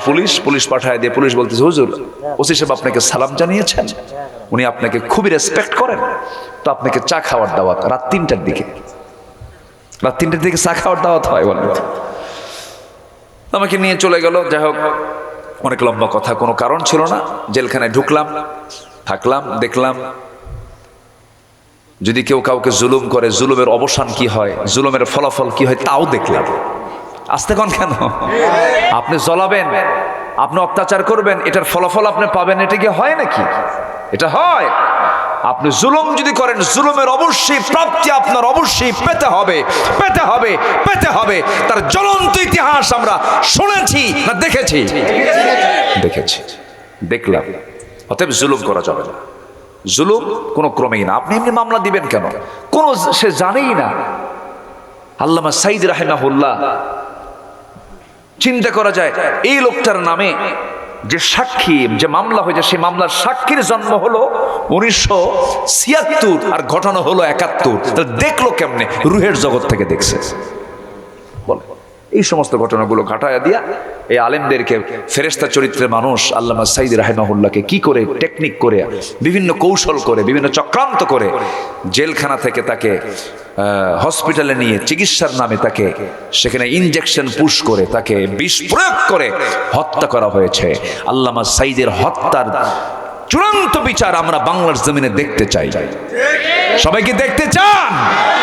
এই তাফসীর মাহফিলের তিনি রূপকার, এই মাহফিলগুলোর তিনি মডেল, তিনি রূপ দিয়েছেন যে এইরকম করে লক্ষ লক্ষ জনতার সামনে তার মন্ত্রমুগ্ধের মতো বসে থাকতো, কোরআন থেকে তার আলোচনাগুলো তিনি প্রেজেন্ট করতেন।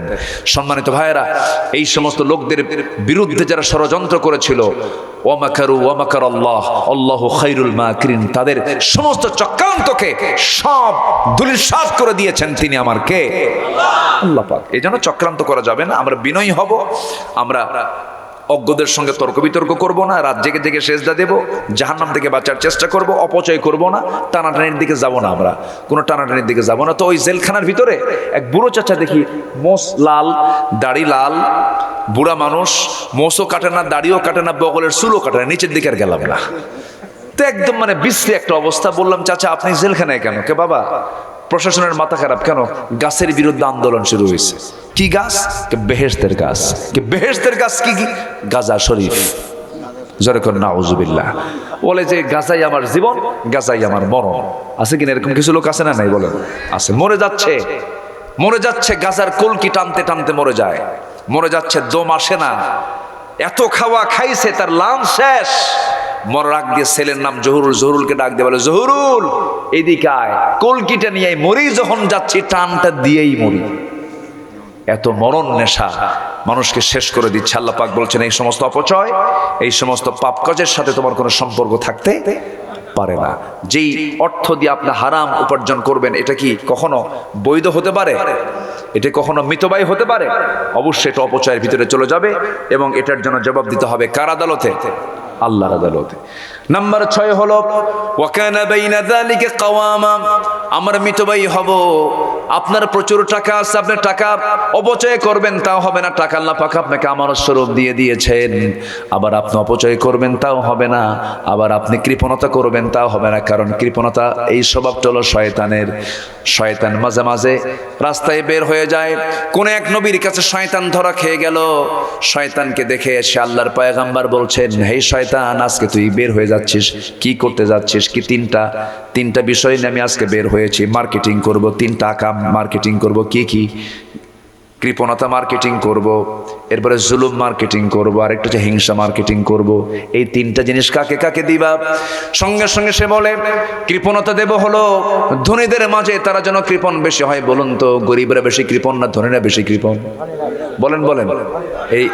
এই মার্কেটিং কার? বলেন, এই মার্কেটিং কার? শয়তানের। এরপরে বলো হলো, তুমি জুলুম নিয়ে যাচ্ছ কার কাছে? জুলুম নিয়ে যাচ্ছি হলো যারা দেশ চালায়, শাসক, তাদের কাছে, তারা যেন জুলুমের মাত্রা বাড়ায় দেয়। নাম্বার 3, হিংসা নিয়ে যাচ্ছ কার কাছে? আলেমদের কাছে। কাদের কাছে? হিংসা নিয়ে যাচ্ছে কাদের কাছে? আলেমদের কাছে। আছে হিংসা? আছে? আসতে কয় আছে না নাই? আছে না নাই? একজন ফতুয়া মেরে দিল, নাভিতে হাত বাঁধা জায়েজ নাই। আরেকজন বললো বুকে হাত বাঁধা জায়েজ নাই। দুটোই হারাম। এখন সলিমুদ্দিন নামাজে দাঁড়ায় দেখে যায় নাভিতেও জায়েজ নাই, একজন কইছে, আরেকজন বুকেও জায়েজ নাই কইছে। দেব কোথায়? আল্লাহু আকবার। কপালে। কোথায় দিছে? কপালে। ও জানে কি? ও জানে কি? ওর কোনো এলেম আছে নাকি? ও তো কোরআনই পড়তে পারে না, ও কি হাদিস পড়তে পারে না, ও কি জানে? ও গরু, ও ছাগল। আছে কিনা বলে? আছে। এগুলো হচ্ছে হিংসা, এগুলো হচ্ছে অহংকার। এই সমস্ত বিষয়গুলো শয়তান আলেমদের মাঝে, জ্ঞানীদের মাঝে এগুলোকে বেশি ভাগাভাগি করে দেয়। এই জন্য এই সমস্ত অপকর্মের সাথে আমরা জড়িত হব না, আমরা বিনয়ী হব, আমরা অজ্ঞদেরকে এড়িয়ে চলবো, জাহান্নাম থেকে বাঁচার চেষ্টা করবো, অপচয় করব না, মিতব্যয়ী হব এবং কাউকে না ডাকা। কে ছাড়া? ডাকতেই হবে যখন। কাকে ডাকবো আমরা? কাউকে ডাকবো না। ডাকবো কাকে? আল্লাহকে ডাকবো। আল্লাহ রাব্বুল আলামিন বলেন, আল্লাযীনা লা ইয়াদউনা মা'আল্লাহি ইলাহান আখার ওয়া লা ইয়াকতুলুনা আন-নাফসাল্লাতী হারামাল্লাহু ইল্লা বিল হক। নাম্বার 7 হলো আল্লাহ ব্যতীত কাউকে না ডাকা। নাম্বার 8 হলো হত্যা না করা। হত্যা করলে পরে এটার অপরাধ হলো, আল্লাহ পাক বলেন যে ব্যক্তি একটা মানুষকে অন্যায় করে হত্যা করলো সেজন্য ফাকাতালান নাসা জামিআ, সেজন্য গোটা দুনিয়ার সকল মানুষকে হত্যা করলো। যেরকম নাউযুবিল্লাহ। হত্যাকারী আছে না আমার দেশে? হত্যাকারী আছে না নাই? চিহ্নিত হত্যাকারী, আত্মস্বীকৃত হত্যাকারী আছে না নাই বলেন? আচ্ছা, আল্লাহ বলছেন এদের জন্য জাহান্নাম অবধারিত, এরা জান্নাতের গন্ধই পাবে না, এরা আমার বান্দাকে হত্যা করেছে অন্যায় করে। নাম্বার 9 হলো জেনা না করা, ওয়ালা ইয়াজনুন। আল্লাহ পাক বলছেন ওয়ালা ইয়াজনুন, যারা জেনা করে। আচ্ছা, আমি যে এই কথাগুলো বলতেছি বলেন তো, এটা কি মোল্লাদের কথা না আল্লাহর কথা বলেন তো? সব আল্লাহ, একদম আমি আয়াতের বাইরে কি একটা কথা বলেছি আজকে? সব আয়াত দিয়ে বলে দিচ্ছি ওয়ালা ইয়াজনুন, যারা জেনা করবে না। আজকে পৃথিবীতে নতুন নতুন রোগের যে উদ্ভব হয়েছে, এইডস, বি ভাইরাস, ক্যান্সার, এই যে বড় বড় জটিলতা, এই সমস্ত গনোরিয়া, সিফিলিস, বড় বড় যে জটিল জটিল রোগগুলো, এমনকি কোভিড-19 মতো যে একটা ভয়ঙ্কর ভাইরাস দেশে ছিল, এই সমস্ত কিছুর মূল কারণ হচ্ছে অবাধ যৌনাচার। অবাধ কি? যৌনাচার। এই যৌনাচার রোগ ছড়ায়া দেয়। জেনা না করা, ওয়ালা ইয়াজনুন, জেনা করা যাবে না। এরপরে বলছেন কি করতে হবে? ওমাই ইয়াফআল যালিকা ইয়ালকা সামা। আল্লাহ পাক বলছেন, এরপরে বলছেন ইল্লা, তবে হ্যাঁ, মান তাবা, যে ব্যক্তি তওবা করবে। কার কাছে? সবাইকে তওবা করতে রাজি আছেন? নামাজ পড়িনি, আজকের থেকে নামাজ পড়বো, এটাই তওবা। 5 ওয়াক্ত নামাজ পড়বেন কারা? দেখি এটা হাত তুলে দেখেন না, দেখি 5 ওয়াক্ত নামাজ কারা কারা পড়বেন। হাত কিন্তু সবার ওঠে নাই এখনো। চিৎকার মেরে বলি ইয়া আল্লাহ, আমাদেরকে ফজর, জোহর, আসর, মাগরিব, ইশা 5 ওয়াক্ত সালাত আদায় করার তৌফিক তুমি আল্লাহ দিয়া দাও। জোরে বলি আমিন, আরো জোরে আমিন, আরো জোরে আমিন। হাত নামান। ঈমান আনা, কি আনা বলেন তো? ঈমান আনা। আল্লাহ পাক ঈমান আনতে বলেছেন 10টা কাজ করার পরে। এখানে আল্লাহ পাক যে হুকুমগুলো করেছেন 10টা কাজ করার পরে বলতেছেন ইল্লা মান তাবা ওয়া আমানা। এরপরে যারা ঈমান আনবে, তাহলে আগে ফিরতে হবে। আগে কি করতে হবে? ফিরতে হবে কার পথে? আল্লাহর পথে ফিরে ঈমান আনবে যারা। নাম্বার 12 হলো নেক আমল করবে যারা। এই যে জিলহজ মাস এসেছে, লক্ষ লক্ষ মুসলমানগুলো সব মক্কা মদিনায় হাজির হয়ে গেছেন। নেক আমল আল্লাহ পাকের একটা হুকুম। আল্লাহ পাক হজকে সবার জন্য ফরজ করেন নাই। যাদের টাকা আছে, পয়সা, তাদের জন্য হজ করা কি বলেন? ফরজ। জীবনে কয়বার বলেন? জীবনে কয়বার? যে ব্যক্তি হজ করবে, সে হজ যদি আল্লাহর দরবারে মঞ্জুর হয়ে যায়, আল্লাহ পাক তার রাসূলকে দিয়ে জানিয়ে দিচ্ছেন, নবজাতক তার মার পেট থেকে যেমন গুনাহমুক্ত হয়ে দুনিয়াতে চলে আসে, যার হজ কবুল হয়ে যায়, আল্লাহ পাক তাকে নবজাতকের মতো মাসুম বাচ্চার মতো নিষ্পাপ বানায় আল্লাহ পাক তাকে কবুল করে নেন। জোরে কোন সুবহানাল্লাহ। এবং যে ব্যক্তি হজ ফরজ হওয়ার পরও যে ব্যক্তি হজ করবে না, রাসূল বলেছেন সে ব্যক্তি যেন বেদিন হয়ে, সে যেন ইহুদি নাসারা হয়ে দুনিয়া থেকে বিদায় নিল, বেদিন হয়ে মৃত্যুবরণ করলো। জোরে বলেন নাউযুবিল্লাহ। এই জন্য হজ যাদের জীবনে একবার ফরজ হয়েছে, দেরি করা যাবে না। অনেকে বলে মেয়ে বিয়ে দিই নাই, এরকম আছে, মেয়ে বিয়ে দিই নাই, এখনো বয়স হয় নাই, চাকরি আমার শেষ হয় নাই। কিন্তু আমার বন্ধুগণ, হজ করার শর্ত হলো সমর্থ থাকে। একটা হলো আর্থিক সমর্থ, আর একটা হলো দৈহিক সমর্থ। আমার বন্ধুগণ, ওই 3টা দিন, ওই যে হজের 4-5টা দিন, যে কাজ, যে পরিমাণ পরিশ্রম, এটা অবসর জীবন এটা সম্ভব নয়। 60 হলে পরে এটা কঠিন হয়ে পড়ে। হজের জন্য সর্বোত্তম বয়স হলো ইয়াং টাইমে যে বান্দা হজ করতে পারবে, সে হজের 16 হক আদায় করতে পারবে। জামানায় পাথর মারা, মিনায় তাবুত অবস্থান করা, এই সমস্ত কাজগুলো যেন তেন কাজ নয়। খোলা মাঠে মিনা মুজদালিফায় রাত্রিবেলা সময়গুলো পার করে একটা রাত সময় কাটিয়ে দেওয়া, এই সমস্ত কাজের জন্য শারীরিক সামর্থ্য দরকার, আর্থিক সামর্থ্য দরকার। আল্লাহ রাব্বুল আলামিন বলছেন, বান্দারে এই হুকুমগুলো তুই মানবি, নেক আমলগুলো করবি। তুই যদি এই সমস্ত আমলগুলো করিস, তোর জীবনের সাইয়্যাতগুলোকে আমি আল্লাহ ইউবাদদিলুল্লাহু সাইয়্যাতিহিম হাসানাত, আমি আল্লাহ গুনাহগুলোকে আমি আল্লাহ সওয়াব দিয়ে পরিবর্তন করে দেব। যেরকম সুবহানাল্লাহ। আবার এই হজের মাসে, এখন কিসের মাস চলে? জান্নাত কি অবুজের জন্য না বুঝবানোর জন্য বলেন তো? জান্নাত পেতে হলে আমাকে বুঝে শুনে জান্নাত যেতে হবে, আমল করে জান্নাত যেতে হবে। আমি আপনি বাতিল পথে থেকে জান্নাতের আশা করব না, এই আশা আমাদের জন্য গুড়ে বালি হয়ে যাবে, আমাদের ফলাফল ভালো আসবে না। নাম্বার 13 হচ্ছে মিথ্যা সাক্ষী না দেওয়া। মিথ্যা সাক্ষী দেওয়া যাবে না। নাম্বার 14 হলো অনর্থক কোনো কথা কর্মকে আমরা এড়িয়ে যাব।